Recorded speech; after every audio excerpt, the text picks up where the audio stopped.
This is Kevin Systrom, the founder of Instagram. He built the app in 2010, and after Instagram became one of the most popular apps in the world, he left the company and moved on. But his story wasn't as simple as you might think, and today he says that he doesn't like Instagram. Let me tell you why. We all know that Mark Zuckerberg bought Instagram in 2012. Mark bought a company for $1 billion with 13 employees and 30 million users. But the story of Mark and Kevin began long before that. In 2005, Kevin turned down a job offer from the Facebook founder because he didn't want to drop out of his Stanford studies. Instead of working for Mark, he spent the entire winter semester of his third year in Italy studying photography. This is important, please remember it. Well, why Facebook offered Kevin a job in the first place? Kevin Systrom grew up in a fairly wealthy family, thanks to which he studied at a private school with an in-depth study of programming. And yes, this is an unfair advantage, because not only did he easily enter the university later on, but he also transferred to the Faculty of Management Studies out of boredom.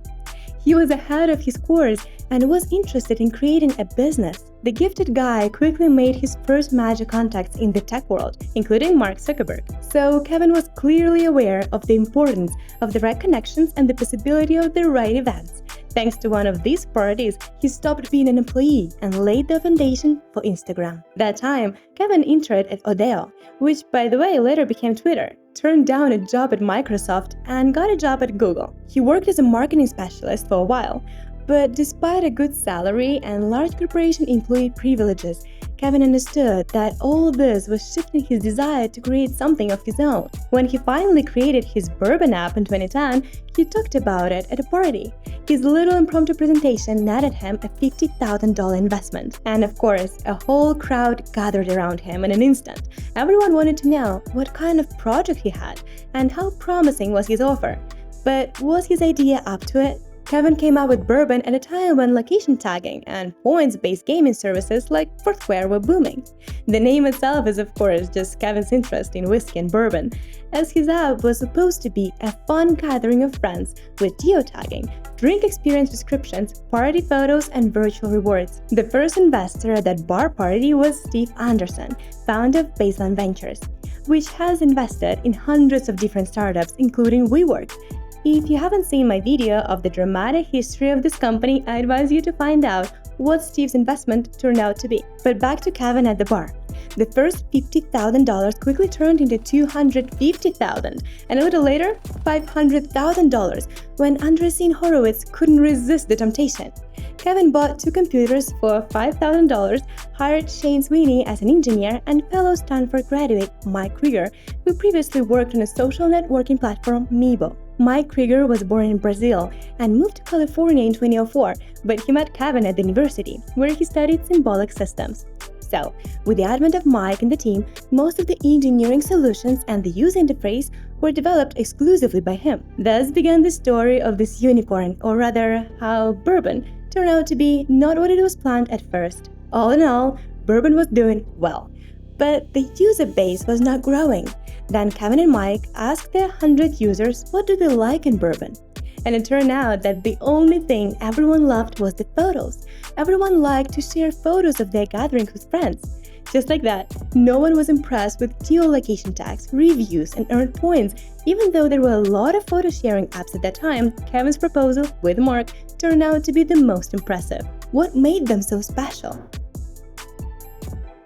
Kevin and Mike overhauled Bourbon, ditching a lot of features and focusing on sharing photos, comments, and likes. A few months later, Bourbon no longer existed. It was replaced by Instagram, a combo of 2 concepts, Instant Camera and Telegram. Here are the first photos of the new social network, which were lost among hundreds of others on the very first day. However, not everyone liked Instagram. For example, Kevin's girlfriend didn't even download the app because she believed that her photos were not good enough compared to the likes of Kevin, who, as you remember, studied photography in his university years and skillfully used Photoshop. Kevin realized that built-in filters would make any user enjoy the app. The first filters, such as Export To, Kevin developed himself. So the solution to the problem was the use of filters that effectively hide low-quality pictures on a smartphone. 11 filters, which by the way can be used to this day, changed everything. In October 2010, Instagram was published in the Apple App Store, and 25,000 users downloaded it, a record number. But the guys were completely unprepared for this. The tiny Instagram server was falling under such traffic. The guys had to pick it up again and again. Mike and Kevin were in a panic, restoring the server over and over again. It was all in a fog. But they knew for 100% that this was it. It was their time, so they worked even harder. In less than 3 months, Instagram had 1 million users, which was a phenomenal achievement. Kevin, along with Mike, co-founded the social network Instagram, which in just 1 year reached more than 10 million users. This success was, of course, followed by a series of investments, 7 million in the A round and already 50 million in the next. And all because the popularity of Instagram was growing rapidly, and a small team of programmers worked day and night to improve the application.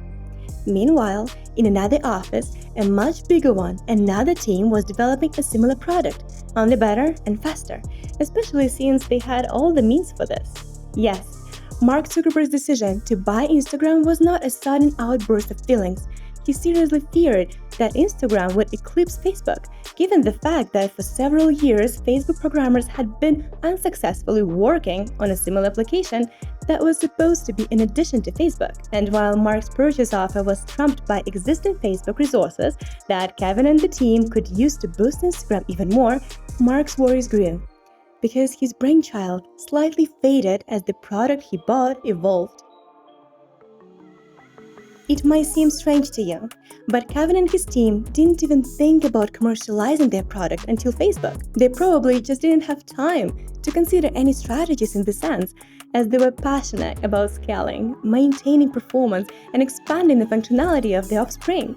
One way or another, at the time of the deal with Facebook, Instagram didn't bring absolutely any income.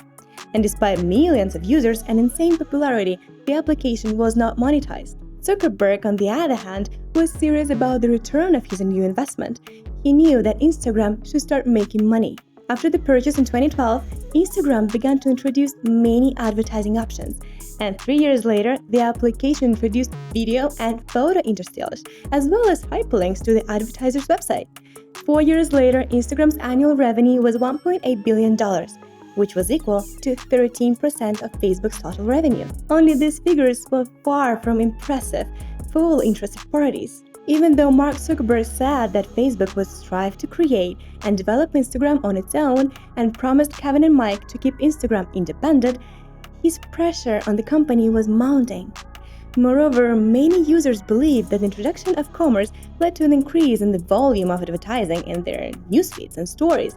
Some also noted that the quality of the content had declined due to the increased focus on commercial publications. However, despite this, the number of users grew much faster than the popularity of Facebook.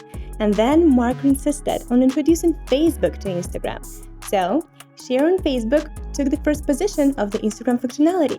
In parallel with the popularity of the application, the tension in the company also grew. On the 25th of September in 2018, Instagram founders Kevin and Mike announced their resignation, 3 months after Bloomberg article stating that if Instagram had remained an autonomous company, their capitalization by that time could have exceeded $100 billion. Which for a minute is 100 times more than the amount Zuckerberg paid to buy Instagram 6 years earlier. After the departure of the founders, Mark now had all the voting rights, and Instagram introduced some functions that completely mirror Facebook. Implementations are mainly aimed at making you use the app for longer. It's hard not to see this as a desire to focus on growth at all costs, even if it means building a product that's less enjoyable to use. Instagram managed to avoid this cheap stunt for a decade under Kevin's leadership. Kevin Systrom believed that any time spent on the app should be positive and purposeful. According to his idea, Instagram was supposed to tell you when you're running out of new posts in the feed, hinting that, hey, you looked at all, you can close the application and move on to something else, like real life. Now your feed scrolls endlessly, prompting you to binge watch for hours. It's debatable how much Facebook contributed to Instagram's success, and it certainly has made a big difference, but Systrom and Krieger held unwavering convictions about the quality of the content, the algorithm, and the design of the app.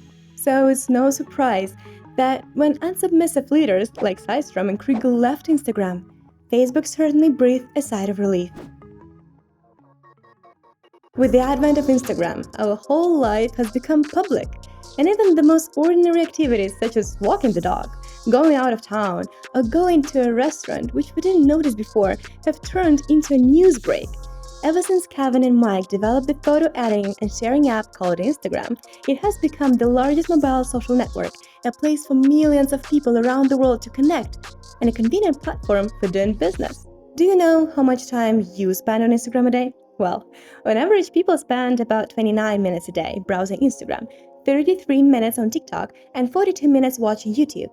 Last time I checked, I spent a little over an hour on Instagram every day, and I used to think I'm one of the most inactive users. Crazy, right? And by the way, Instagram's revenue in 2022 was $51.4 billion, which is almost 45% of Facebook's total revenue.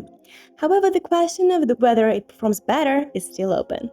Instagram was created only thanks to the analysis of errors and work on them. Kevin and Mike didn't retire, having now gained experience in management and working as part of a large holding or the universe. They have moved on. Let's see how they surprise us in the future. If you enjoyed this video, have a look at the controversial story of Netflix. You'll be fascinated by two founders that stood up against the market giant and overgrew it. Or have a look at the scandalous story of WeWork and Adam Neumann, and let me know what you think of it all. Keep up learning, guys. Success is just the number of attempts.